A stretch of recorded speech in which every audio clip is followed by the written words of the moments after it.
vamos a conversar con el ambientalista Amaru Ruiz, quien además es director de la Fundación del Río, una organización nicaragüense que fue retirada su personería jurídica, pero que sigue activa gracias a las gestiones legales que se realizaron en Costa Rica. Y es que Amaru, con amplia trayectoria en el mundo de la defensa del medio ambiente, ha estado recientemente en Washington, en la sede de la Comisión Interamericana de Derechos Humanos, presentando un informe sobre el impacto de la minería ilegal, no solamente en los derechos humanos, ¿verdad?, sino que en poblaciones del sureste nicaragüense. Eso vamos a conversar con él para tener una radiografía bastante amplia sobre este asunto. Pero quiero adelantar, ¿verdad? Y bueno, ya está conectado. Amaru, bienvenido, ¿cómo estás? Un gusto tenerte por acá. Hola, ¿qué tal, Sergio? Hola a quienes nos sintonizan aquí en tu programa La Mesa Redonda. Gracias por acompañarnos y por la invitación nuevamente. Amaru, voy a poner un video donde estás vos rindiendo, bueno, es un fragmento del informe que rendiste ante la Comisión Interamericana de Derechos Humanos sobre el impacto de la minería ilegal en esta importante zona del país. Adelante, control, con el video. Escuchemos y veamos lo que dijo Amaru. Señalan que más de 40.000 personas se dedican a esta actividad ilegal en al menos 38 municipios del país. Esta actividad extractiva ilegal genera graves impactos socioambientales en el país. No existen medidas de seguridad ni condiciones laborales. Las áreas de extracción son inestables e inseguras. Existe trabajo infantil y problemas de salud asociados al manejo del mercurio. Además, esta actividad genera deforestación y degradación de los ecosistemas naturales, contaminando el suelo, el agua, el aire, entre otros impactos asociados. Solamente en los últimos 3 años se cuantifican al menos 55 personas fallecidas por esta actividad ilegal. Particularmente nos preocupa el avance de la minería ilegal en áreas protegidas y en territorios indígenas y afrodescendientes.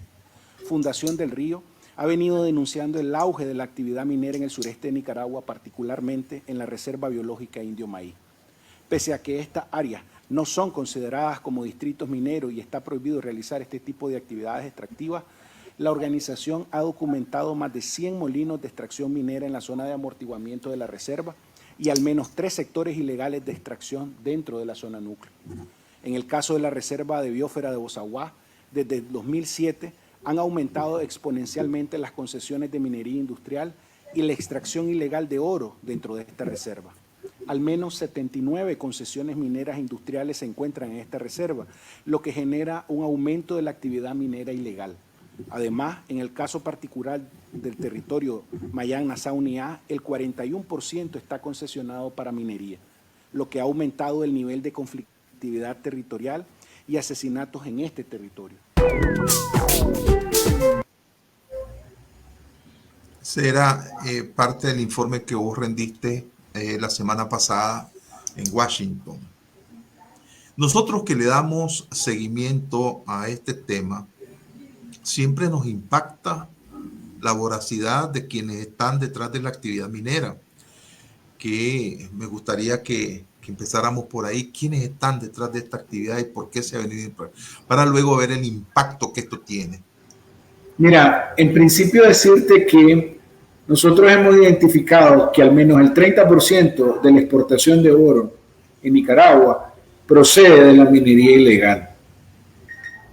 A pesar de que la minería ilegal no tiene permisos de operación en el país, porque no existe ninguna ley que legalice el tema de la extracción de pequeña minería, de minería artesanal, de procesos semi-industriales, etc. Entonces, todo este proceso extractivo se considera ilegal. Además, se hace sin condiciones laborales, etc. Entonces, ese 30% de comercialización lo hacen a través de las empresas industriales. O sea, de empresas que tienen la capacidad de procesamiento y la capacidad de exportación del país, que eso no lo tiene la minería ilegal.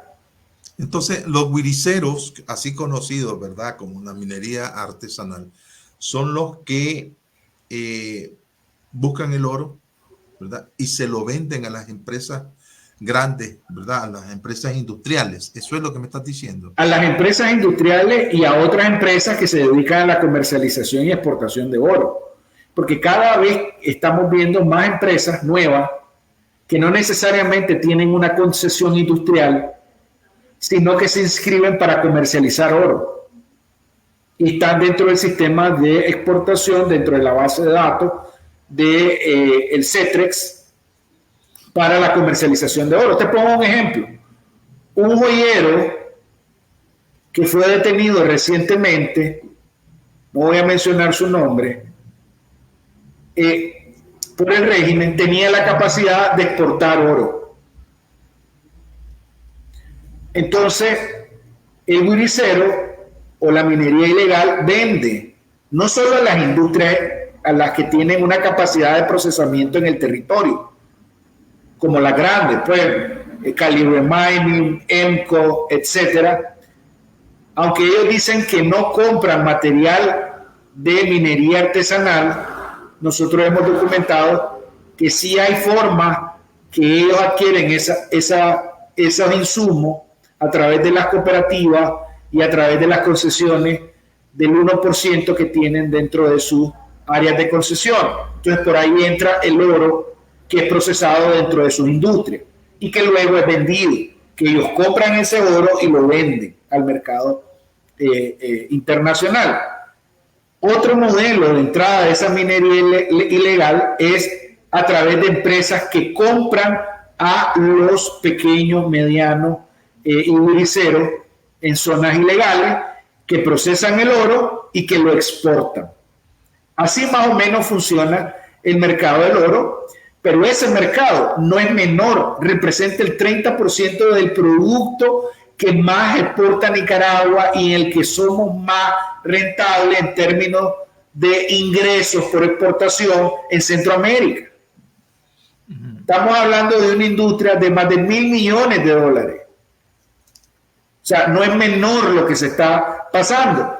Pero si eso además, lo que nosotros estamos viendo, un comportamiento de que ese mercado, no solo el mercado industrial, que es el mercado legal del oro, en términos, entre comillas, legal, sino el mercado ilegal también está siendo acaparado por el régimen. Y te voy a poner un ejemplo.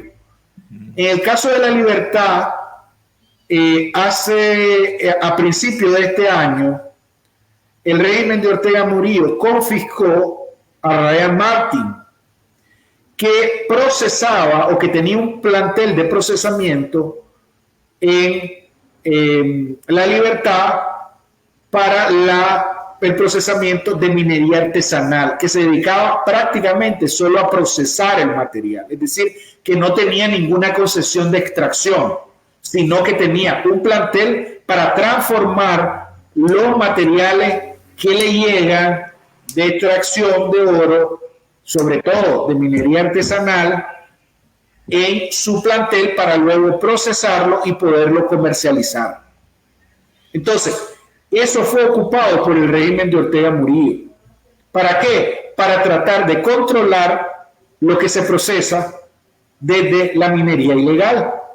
Y este año, con las reformas a la ley, permitieron o iniciaron a avalar esa minería ilegal, es decir, a entregar avales para que las empresas empiecen a comprar y guarden esa legalidad o simulen esa legalidad donde se sabe que también este procesamiento, esta forma de procesar es totalmente ilegal porque carece de permiso, de condiciones laborales y una serie de impactos que vamos a hablar más tarde. Pero entonces, en resumen, el 30% de ese mercado viene de fuentes ilegales. Eso, una parte va a las mineras industriales que lo procesan y lo comercializan y que son las únicas autorizadas para exportar fuera del país, y otra parte va a los planteles que ahora están en manos del régimen de Ortega Murillo, como el caso del plantel Los Ángeles, que está procesando o continúa procesando material aurífero y que también tiene los permisos para exportación. Entonces, es así que está funcionando esa dinámica de la minería ilegal. Recientemente se supo que las exportaciones o el oro venezolano venía a Nicaragua y era reexportado. Y eso fue una operación matemática simple. ¿Cuánto oro producimos en términos históricos? Y de repente hay una diferencia de exportación brutal, ¿verdad? A lo alto. Entonces se supo que era el oro venezolano. ¿Eso continúa? Mira, nosotros no podemos dar una certeza de dónde está viniendo el excedente entre lo que se exporta y lo que se produce. ¿Por qué? Porque para eso tenés que tener cierta evidencia. Y en el caso del régimen no se tiene toda la evidencia necesaria para demostrar cómo están fluyendo este material aurífero. En todo caso, lo que sí las matemáticas demuestran es que, según la propia información del Banco Central de Nicaragua, nosotros estamos produciendo menos de lo que exportamos. Entonces uno dice, ¿de dónde viene ese excedente? Claro. Puede ser que viene de minería ilegal, que no se reporta, y que alguien está exportando eso, a algún bolsillo va a ir, y simplemente no pasa, porque no tiene el control que tiene la minería legal, o algunos controles que tiene la minería legal, o viene de otro lado y se lava en Nicaragua. Esas son posibilidades. No lo sabemos certeramente porque no tenemos toda la información en la mano para decir de dónde está viniendo ese excedente. Lo que es cierto es que hay un excedente. Y te voy a poner un ejemplo con el caso de Costa Rica. Costa Rica en la última cosecha se dio cuenta que exportaba más frijol rojo que lo que tenía en su base de datos en su sistema de producción. Entonces se dio cuenta que el excedente venía de Nicaragua de forma de contrabando. Es así que entraba en sus canales de comercialización y entonces producía menos, pero exportaba más frijol rojo que el que tenía reporte su finca, porque tienen que inscribirse en los sistemas de producción. Otra posibilidad es que los finqueros no se estén inscribiendo, pero si no, no pueden vender. Tan fácil como eso. Entonces, de alguna de las dos fuentes tiene que venir ese excedente que aparece en la cifra oficial. Ahora, eso mañana puede cambiar. Mañana pueden cambiar las cifras que presente el Banco Central. En el sentido de que no vamos a poder analizar por esa vía si acaso el Banco Central decidiera, como lo ha hecho en otros casos, obviar la cifra o maquillar las cifras oficiales que ellos ponen a disposición del público para hacer estos análisis. Entonces, aquí también no solo estamos entre que la información puede falsear, porque te puedo decir algo, puede ser que esa cifra sea mucho mayor, pero no lo sabemos, o no tenemos a ciencia cierta toda la seguridad para confiar en la cifra oficial. Pero solo utilizando esa cifra hay un excedente importante que no sabemos de dónde está saliendo, de dónde, quiénes están siendo beneficiados. Otro dato que hemos identificado es que a partir de 2021, con las primeras sanciones por parte del Departamento de Estado a algunos actores del sector minero y luego con las sanciones del Departamento del Tesoro, hemos visto un importante aumento de la actividad de exportación minera hacia Emiratos Árabes y hacia Suiza. Es decir, que sigue siendo el principal socio comercial para el oro nicaragüense, el mercado de Estados Unidos, Sin embargo, esto está empezando a variar porque Suiza y Emiratos Árabes se posicionan como el segundo y tercero del destino de las exportaciones de oro.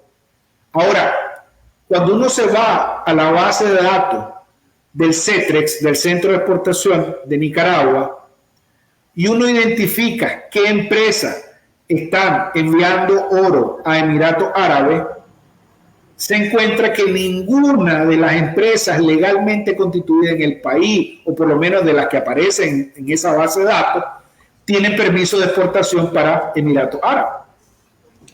Y entonces, ¿quién está exportando oro a Emiratos Árabes? ¿Y cómo lo hacen? ¿Qué impacto tuvo el informe que vos rendiste en la Comisión Interamericana de Derechos Humanos? ¿Qué te dijeron en Washington? Mira, en principio, esta es una presentación de 5 países en el cual Nicaragua se suma en un esfuerzo colectivo de países como Bolivia, Perú, Brasil, Venezuela y Nicaragua, demostrar que esta es una problemática que va más allá de las fronteras de un país, sino que se está convirtiendo en un modelo de blanqueo de capital, de impactos ambientales, de impactos sociales, de comercio ilícito, de, por ejemplo, del tráfico de mercurio que está ocurriendo en la región de América Latina. Eso permitió que la Comisión asumiera públicamente el compromiso de dar continuidad a este tema, porque hay una clara conexión entre aumento de estas actividades ilegales y violaciones a diversos derechos. El derecho a defender derechos, el derecho a un medio ambiente sano, los derechos laborales, los derechos de condiciones laborales y de detener el trabajo infantil, entre otros, derecho a la salud, etcétera, entre otros derechos. Es decir, es una actividad que trae consigo una carga de violación de derechos, incluyendo los derechos de las comunidades de pueblos indígenas y afrodescendientes, que solo reciben a los invasores en todas sus áreas para extraer esos recursos y los intereses que se juegan sobre esos recursos, que son bastantes y son poderosos. Y además no están solo en una frontera, están en diferentes fronteras. En principio hay una receptividad de la Comisión por seguir abordando este tema, por profundizar las causas y los actores que están detrás de esta comercialización. Hay un interés también en poder seguir conversando con los estados de la región que forman parte de la cadena de valor y que o compran o son los que financian el proceso extractivo en la región, como el caso de las empresas canadienses o como el caso de la comercialización en Estados Unidos. Ahora, eso es por un lado. Por otro lado, en otros sectores, sobre todo vinculados a el acuerdo comercial que tiene Nicaragua con Estados Unidos, también están solicitando mayor información alrededor de este tema para incluirlo en los informes que están próximos a presentar o que se presentarán el año que viene, donde va a haber una evaluación de cuáles son los compromisos legales asumidos tanto en el anexo 16 como en el anexo 17, que es el capítulo laboral y el capítulo medioambiental, con respecto a los procesos de comercialización a Estados Unidos y los acuerdos que se tienen dentro del CAFTA-DRL. Es decir, hay una apertura alrededor de incluir las preocupaciones que hemos evidenciado dentro de los informes que va a discutir el año que viene el Congreso a través de los mecanismos de reporte que el CAFTA tiene dentro de su documentación. Eso tal vez no puede ser o no tenga una trascendencia mucho mayor en términos de detener o no la comercialización del oro ilegal, sino eso puede ayudar a seguir sensibilizando a los tomadores de decisiones de estos mercados de la preocupación que hay sobre la forma y las violaciones que incluye la extracción de oro en estas latitudes. Y yo creo que eso es sumamente importante. Una cuestión interesante que surge, por ejemplo, en el caso venezolano, es que Estados Unidos acaba de levantar las sanciones al oro venezolano. Sin embargo, recientemente, en esta misma semana, advirtió de que si Venezuela no cumplía con los acuerdos, este proceso de levantamiento de sanciones se podría suspender, es decir, volvería a tener las sanciones que ya fueron establecidas. Eso obviamente entra en otro juego de negociaciones, pero es importante visibilizar que son de las acciones que de las demás organizaciones, por ejemplo, una organización homóloga que se llama SOS Orinoco, también está pidiendo en el caso venezolano. Amaru, hay un fuerte lobby de las organizaciones mineras, de las empresas mineras. Vos mencionaste, por ejemplo, la canadiense y siempre la pones como un hecho, porque ahí está. Pero hay un doble rasero en países que pertenecen a la Comisión Interamericana de Derechos Humanos, por ejemplo, que en alguna medida se vuelven cómplices de la dictadura, porque no solamente hacen la actividad empresarial de producción, extracción, procesamiento y exportación de oro. ¿Cómo puede esta Comisión Interamericana hacerse de la vista gorda de esta situación? ¿O están en conocimiento de esa situación y pueden hacer un lobby con estas empresas canadienses o norteamericanas? Hay también empresas europeas. Mira, yo creo que hay que entender que la dinámica de quienes están detrás de esta industria es una dinámica con mucha capacidad, con mucha influencia y con muchos recursos. Y eso asusta a los estados y eso asusta a los funcionarios que están en estas entidades. Sin embargo, lo que nosotros hemos ofrecido son muestras y pruebas de lo que está sucediendo en esta región con la violación de derechos humanos vinculadas a esta industria y con las actividades ilegales que lamentablemente tienen que ver con el avance de la minería industrial. Es decir, la minería artesanal, ilegal, de pequeña escala, tiene un nexo total, tiene canales comunicantes de forma directa con la actividad minera industrial. Entonces, y esa es una de las razones que preocupan, porque en los estados que no son democráticos, el poder supervisar, fiscalizar y dar seguimiento a esta actividad se vuelve mucho más complejo, además de ser una actividad totalmente riesgosa, porque pones en evidencia un capital importante y una actividad que genera enorme riqueza, obviamente no al país, sino a algunos empresarios que invierten en estos sectores. Entonces, no creemos que va a cambiar de la noche a la mañana, pero sí creemos que algunos ejemplos pueden servir para que la industria cambie su forma de operar en estos países. Ahora, si a eso le sumamos que cada vez hay más conciencia de que la minería de oro y otro tipo de minería genera un alto impacto y muy poco desarrollo, yo en la comisión a uno de los comisionados que preguntaba o se debatía o lanzaba un cuestionamiento de que, bueno, parte de esas actividades también financian algunas políticas públicas, yo le dije de que no existía evidencia en Nicaragua de que ninguna población o ningún municipio donde se instaló una empresa minera haya generado una disminución o haya salido ese municipio de la pobreza.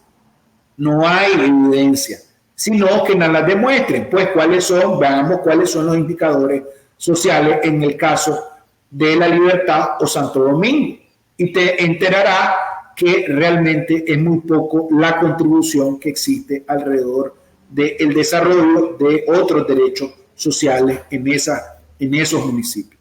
Entonces, yo creo que en la medida de que haya más evidencia y de que se visibilice como un problema esta situación, en esa medida van a haber mayor presión, y donde tiene que haber mayor presión son en los mercados, porque si el mercado te dice yo no voy a seguir comprando oro que venga de esos sectores, en esa medida toda la industria hacia abajo de la cadena va a tener que cambiar. En la medida que tengamos, ¿por qué? Porque en el caso de Nicaragua no podemos pedirles cambios al Estado. En otros países tal vez sí, como el caso panameño. Los panameños están diciendo que no querían minería dentro de su territorio. Y hoy por hoy están logrando, llevan más de 3 semanas de protesta, lograron una moratoria minera, lograron un plebiscito y van a seguir logrando más porque es la voluntad de la población en un Estado que más o menos escucha y que tiene instituciones hoy por hoy democráticas. En el caso de Nicaragua no podemos darnos ese lujo. Y es posible que hayan empresas que restrinjan la compra del oro en aras del cumplimiento, digamos, de derechos humanos. ¿Es posible? Mira, aquí no es solo una cuestión de derechos humanos, es una cuestión de ilegalidad, es una cuestión de violación a los derechos laborales, es una cuestión de impactos ambientales. Es decir, no solo tiene que ver con cláusulas de derechos humanos per se, sino de derechos fundamentales que son diferentes, que están dentro de los sistemas de cumplimiento y de verificación que deben de establecer estos mecanismos de comercialización. Yo creo, y yo he visto al menos un cambio en estos últimos años sobre todo en el caso nicaragüense, de ir sancionando al sector aurífero para que cambie su forma de operar en Nicaragua. Y eso se está haciendo a través de política de sanciones. Se pueden convertir en políticas comerciales, es decir, hay iniciativas en el Congreso de Estados Unidos porque cada vez más asuman los compromisos que ha asumido, por ejemplo, la Unión Europea, de no dejar ningún producto que venga de fuentes ilegales o que traiga consigo impactos ambientales graves en los territorios donde se extrae. Yo creo que cada vez más la legislación comercial también va a tener que ir asumiendo cláusulas que le permitan no seguir comprando productos o oro, en este caso particular, que venga de fuentes ilegales, que esté afectando territorios indígenas, que tenga impactos ambientales, etc. Además, algunas empresas se jactan en decir que están en la bolsa de valor y que eso genera tener un nivel de certificación que les permite garantizar que ese producto es de fuentes legales. Pero cuando no funciona el que te fiscaliza, el régimen no es una garantía de fiscalización de que ese proceso viene de fuentes legales. Entonces, el mercado final tiene que tener un cierto nivel de garantía porque en Nicaragua no existe esa garantía. Es decir, el tercero que te debe fiscalizar y que te debe garantizar que eso sea realmente así, no funciona porque está lleno de corruptos, porque paga prebendas, etcétera, etcétera. Entonces, el mercado o los países donde va esa cadena de comercialización se deben de procurar de establecer, de aumentar los canales de monitoreo y seguimiento a esas industrias.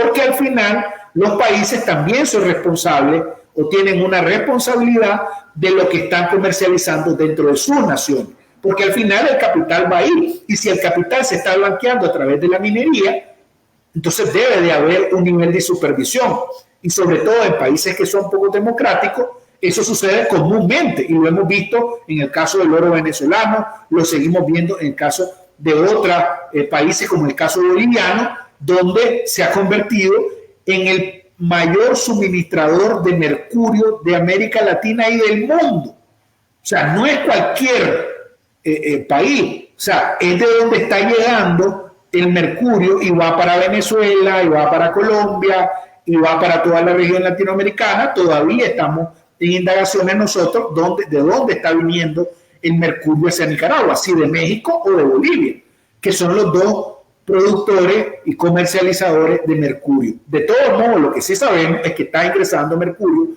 de forma ilegal hacia Nicaragua.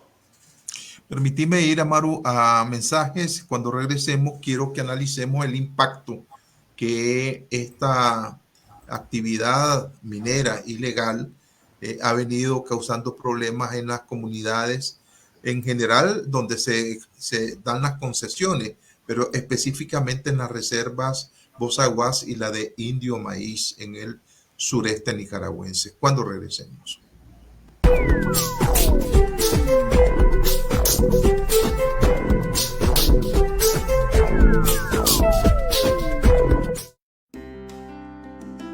La Comisión Permanente de Derechos Humanos, CPDH, continúa recepcionando denuncias.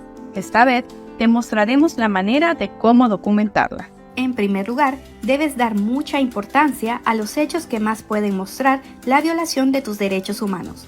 Si los hechos están relacionados con tu opinión y actividad política, debes mencionarlo con claridad de cómo y por qué esos hechos se deben a una represalia o respuesta a tu participación política opositora al gobierno. Luego, debes buscar todo aquello que permite evidenciar o demostrar los hechos que denuncias o las causas de los hechos. Las evidencias deben tener los siguientes requisitos: referirse al hecho denunciado, referirse a lo político como causa de los hechos, establecer la relación directa entre el denunciante y los hechos, así como con la causa de estos. En todos los casos, debe mantener una comunicación con el asesor para que revise las evidencias. Comisión Permanente de Derechos Humanos.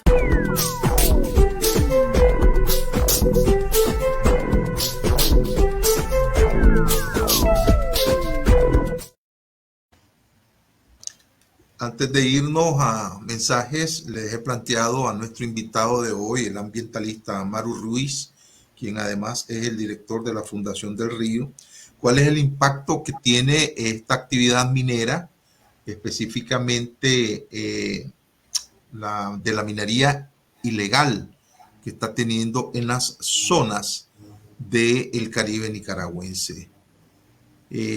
¿Cuáles son esas regiones, esas zonas, y qué información desde el punto de vista cuantitativa puede darnos, Amaru? Mira, esta actividad ilegal, nosotros en conjunto con Centro Humboldt hemos identificado que existen alrededor de unas 40.000 personas que se dedican a esta actividad ilegal, sobre todo ubicadas cerca de las áreas protegidas o dentro de las áreas protegidas de Bozaguas e Indio Maíz. Aunque hay otros sectores, sobre todo en el Pacífico y en el norte del país, son sectores tal vez con menos incidencia de la actividad de la minería ilegal. Nosotros tuvimos acceso a información del Estado, del Ministerio de Energía y Minas, en la que señalaba que existía al menos unos 28 municipios con actividades de extracción ilegal. Nosotros hemos cuantificado una mayor cantidad de municipios que se dedican a esta actividad extractiva. Y esto es en base a que el Estado solo señala algunos municipios. Sin embargo, nosotros hemos documentado, sobre todo en al menos 38 municipios donde se ha presentado esta actividad extractiva. El Ministerio de Energía y Minas ha señalado 23. Nosotros, eso es un dato que nos parece menor, sabiendo que hemos tenido municipios como San Carlos, municipios como El Castillo, en el sur de Nicaragua, o municipios en el Caribe Norte y en el Caribe Sur, donde se han reportado actividades extractivas de forma ilegal, incluso en Bluefield, en Nueva Guinea, en San Miguelito, donde se han reportado actividades extractivas ilegales. Entonces, cuando comparamos la base de datos del Ministerio de Energía y Minas versus nuestra información de campo que se ha obtenido a lo largo de muchos años, pues obviamente esa cifra se queda corta a la expuesta por el Ministerio de Energía y Minas. Ahora, eso trae consigo diversos impactos ambientales, sociales, incluso hasta culturales. Los impactos sociales es una actividad altamente riesgosa para los propios mineros, y no lo digo yo, lo dicen las estadísticas, donde más de 55 personas han quedado soterradas porque están haciendo actividades de forma ilegal en áreas que son inestables. Es decir, hacen túneles, en algunas veces, como llueve mucho, es un área inestable, quedan soterradas. Impactos vinculados a su propia salud. Uno va a esos lugares y procesan el oro con las manos, utilizando un producto que es altamente tóxico, que además se acumula en su cuerpo y ellos no lo miran, se acumulan en sus tejidos, y por eso es el caso de Minamata, por eso el acuerdo de Minamata, porque es bioacumulativo, se va acumulando en los tejidos biológicos, y no solo de los humanos, de los peces también, y de otra fauna, que después comemos nosotros. Y como el impacto no es inmediato, entonces no nos preocupa. Pero eso, a largo plazo, de estar constantemente en exposición frente a ese tóxico, que es el mercurio, que es con el que procesa la minería ilegal, la minería artesanal, la minería a pequeña escala, etcétera, esos productos, o el producto del oro, para separar el oro de la roca. Entonces, esa exposición genera impacto en la salud, impacto por la actividad, por la exposición, pero también en algunos lugares, como los túneles son muy angostos, utilizan niños. Y entonces hay trabajo infantil, explotación infantil en esos territorios. Y si eso se suma, que no tiene ningún nivel de tratamiento de las aguas residuales, esas aguas contaminadas van a parar en los ríos, en los lagos, en los afluentes, que después consumen río abajo otra familia. Y ahí va la estela de contaminación. Y no solo afecta a la biodiversidad, porque también los peces guardan ese mercurio en sus tejidos. También genera deforestación, porque necesitas ampliar la zona para ir explorando. Entonces, vos tenés una serie de perjuicios sociales que son para ellos. Ahora, tenés una serie de impactos ambientales, contaminación de agua, contaminación de ríos, contaminación de bosque, etc. Pero también tenés impactos culturales vinculados a que mucha gente en esos sectores que llegan a realizar esta actividad son foráneas a esas comunidades rurales y cambian la dinámica. Y entonces, como tienen oro, el oro se vuelve en la moneda en ese sector. Sí, te escuchamos. Hola. Te estamos viendo y te estamos escuchando, Amaru.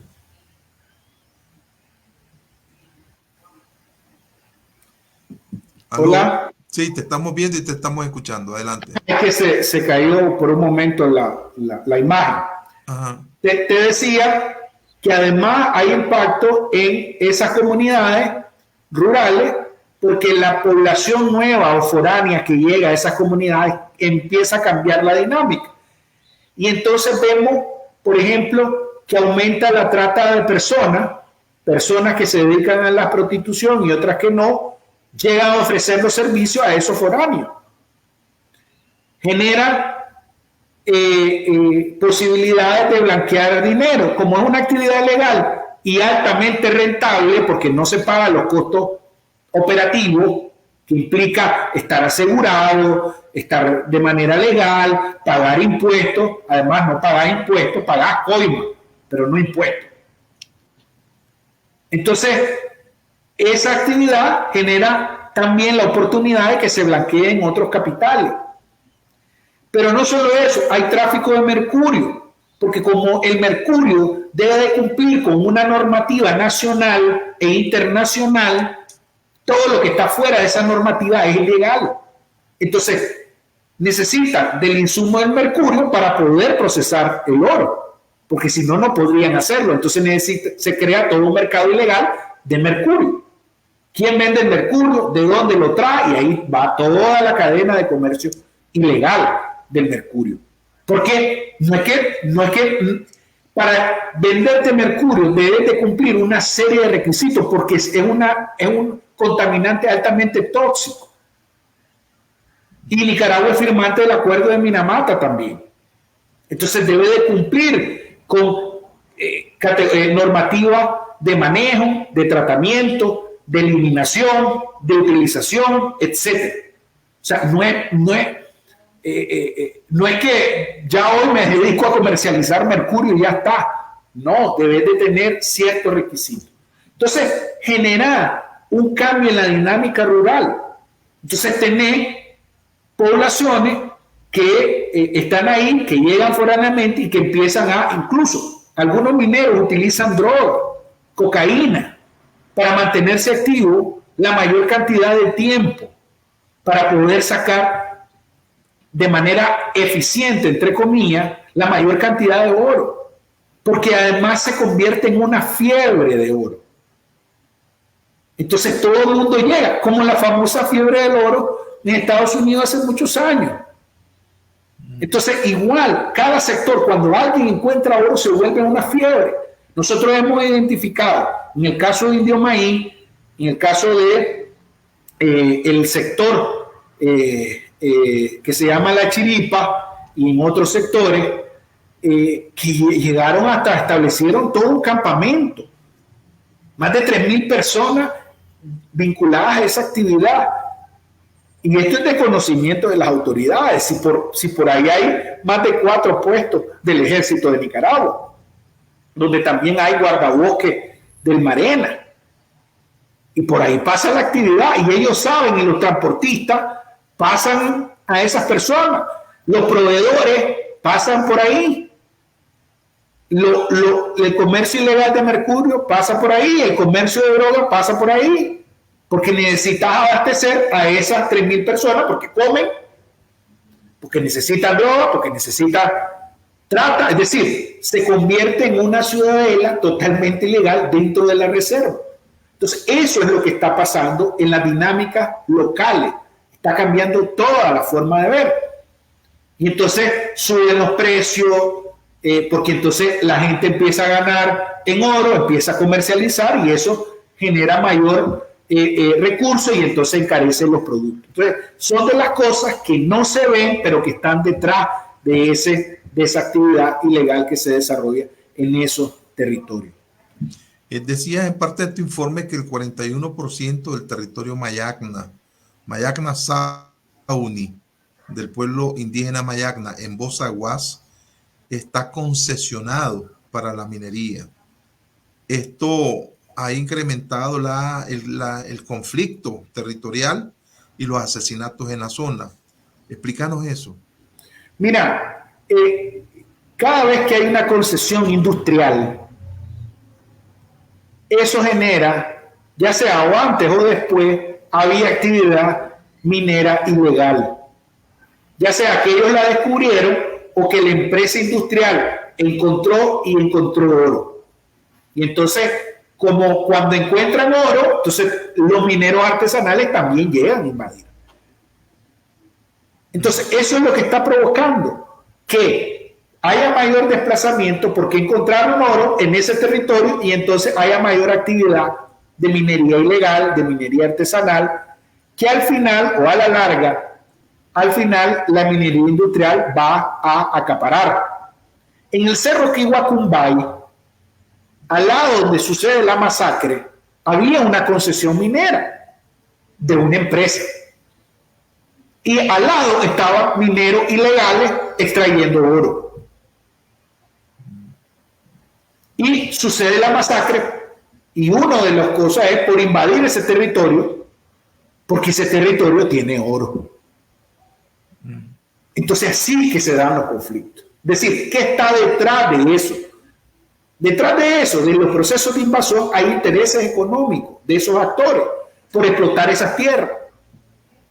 Y ustedes han logrado descubrir quiénes son esos actores, además de las empresas que han recibido concesiones mineras y que son legales, pues, y aparte de toda esta actividad de mineros artesanales. ¿Quiénes están detrás ahí? Mencionaste, por ejemplo, la captura de un empresario orfebre, ¿verdad? Pero también mencionaste así a la, ¿cómo se llama? Planteles Los Ángeles.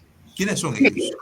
Mira, eso es una inversión de un estadounidense que invirtió junto con otro socio en la creación de un plantel para el procesamiento principalmente de mineros artesanales que se ubicaban alrededor del plantel, pero también fuera de esos planteles, o sea, en otras zonas geográficas, que lo que ellos ofrecen es el procesamiento del oro, o sea, a gran escala. Por eso generan un plantel, por eso invierten ahí, para procesar esos pequeños mineros, pero que suman el 30%. Es decir, cuando uno lo ve así pequeñito, uno puede decir no significa nada, pero cuando sumas esos pequeñitos, te representa un buen valor en el mercado. Entonces, lo que nosotros vemos es que hay intereses económicos de otros actores que tienen la capacidad de invertir y el permiso de invertir en esas actividades para acaparar lo que viene de esa minería ilegal de pequeña escala, minería artesanal, etc. Hoy por hoy toda la minería artesanal, pequeña escala, etcétera, es ilegal en el país. Solo existen 3 concesiones de pequeña minería legalmente institucionales en el país. Y esas están cerca de las mineras industriales, pero las otras están fuera, en áreas protegidas, etc. Y todo eso necesita un mercado que lo procese y que lo venda, porque si no, no es rentable. Entonces, para eso necesitan esos intermediarios. Esos intermediarios, que son los que se están dedicando a eso, también tienen una responsabilidad en toda la cadena de suministro. Estamos tratando de tener en detalle de quiénes son esos actores que se están beneficiando. Pero como sabés, en Nicaragua es complejo, porque no es la misma persona la que se dedica a eso, no es la misma empresa, no está legalmente con ese mismo nombre, o aparece en testaferro, o aparecen otra figura, y es difícil tener toda la información si no está con las bases de datos del Estado. Sin embargo, esas son formas de operar que están generando una poca transparencia en el sector minero. ¿Cuáles son los pueblos ancestrales afectados? Mira, nosotros hemos identificado al menos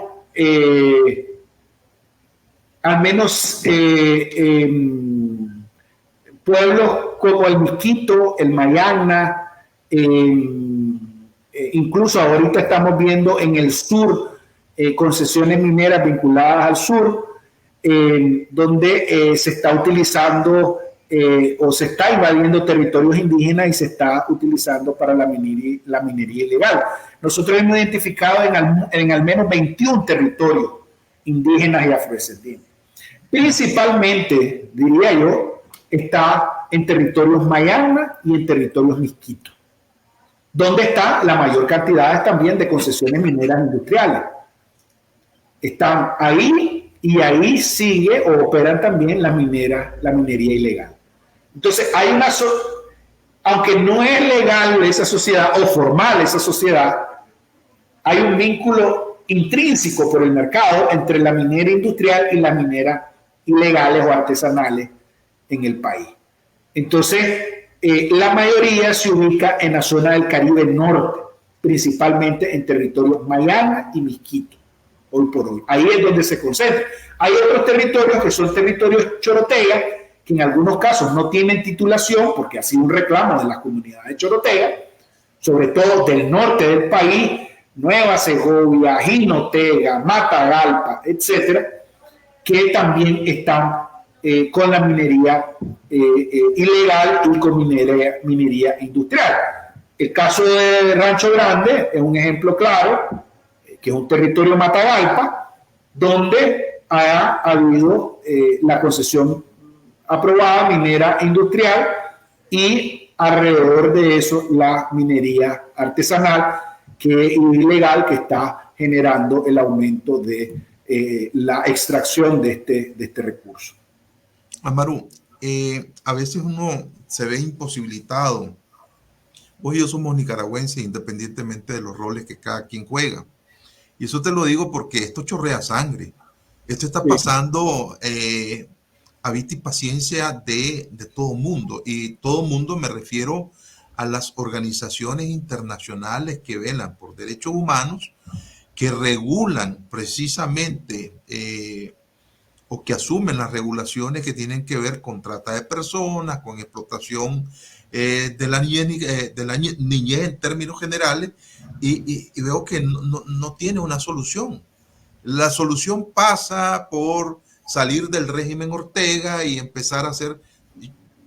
No estoy tan seguro, pues, ¿verdad? Pero ¿qué soluciones les ve en el aquí y en el ahora a este problema de esta magnitud?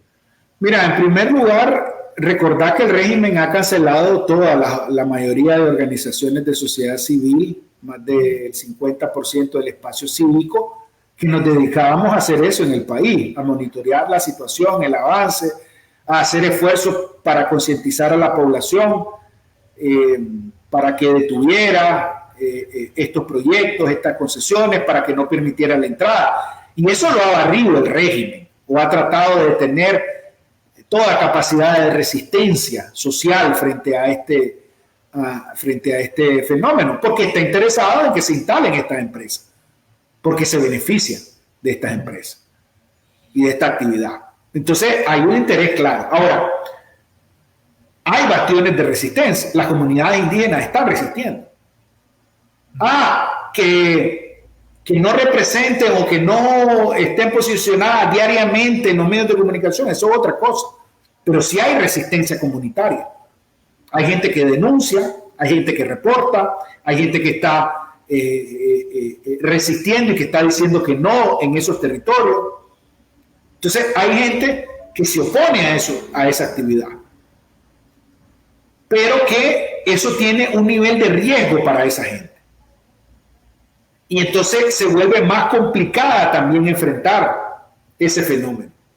Pero además no tiene protección del Estado, porque el Estado más bien va a favorecer más a la empresa que al ciudadano.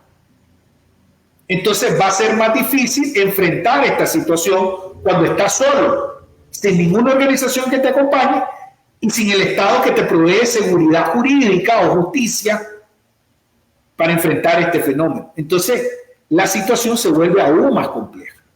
Ahora, ¿por qué estamos recurriendo a otras vías? Porque las vías nacionales están agotadas. Necesitamos de los estados, de los mercados, que cambien sus políticas para entonces generar un cambio en Nicaragua. Y te voy a poner un ejemplo. Si el día de mañana Estados Unidos dice no voy a aceptar el oro nicaragüense porque todo está sucio, no van a poder cambiar inmediatamente la situación de su mercado. No es que inmediatamente sale la ecuación, va para China o va para Suiza o va... No es cierto. ¿Y esa medida de qué y de quiénes depende? De los actores políticos, de las decisiones donde se toman. Pero no la han tomado. Hasta ahora han creado condiciones, pero no han hecho una sanción efectiva. Y te hablo del oro, pero también te hablo de la carne, que son los dos principales productos que tienen impacto en esos territorios. Entonces, ahí hay que seguir evidenciando, hay que seguir mostrando. Es un trabajo que no es de ahorita, sino que ya se lleva muestra desde antes, para que entiendan que no se puede seguir produciendo de la misma manera y que asociarte con un régimen para volver legal una actividad tampoco es la solución.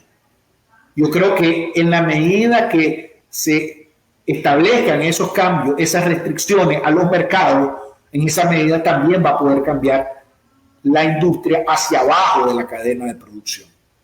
Y ahí vamos a tener altos impactos. Entonces, solo de esa manera. ¿Por qué? Porque el Estado está en un estado fallido. Y no vamos a esperar a que cambie el Estado. No sabemos cuándo va a cambiar. Entonces, tenemos que actuar frente al comercio que compra esos productos que vienen de fuentes ilegales, que vienen con un sinnúmero de violaciones, que vienen con poca transparencia. Es que hoy por hoy el régimen no ofrece niveles de transparencia. Uno puede decir, yo estoy en Nicaragua y entonces aquí tengo el aval del Estado, todo está perfecto. Mentira. Ya no representa esa garantía el Estado está corroído. Su sistema judicial está totalmente destrozado. Está colapsado ahorita. Colapsado, su sistema legislativo está totalmente tomado. Todas las estructuras institucionales están totalmente coaptadas. Entonces no funciona. Es más, no debe ser hoy por hoy una garantía para el comercio que el Estado te diga estás bien y estás cumpliendo con tu política, porque ellos no la cumplen. No cumplen el Estado de Derecho. Entonces no debería de ser una garantía el Estado. Y no debería de ser aceptada por los países que compran esos productos. Pero bueno, son parte de las acciones que estamos tratando de sensibilizar a los actores que deciden estos mecanismos para que empiecen a indagar.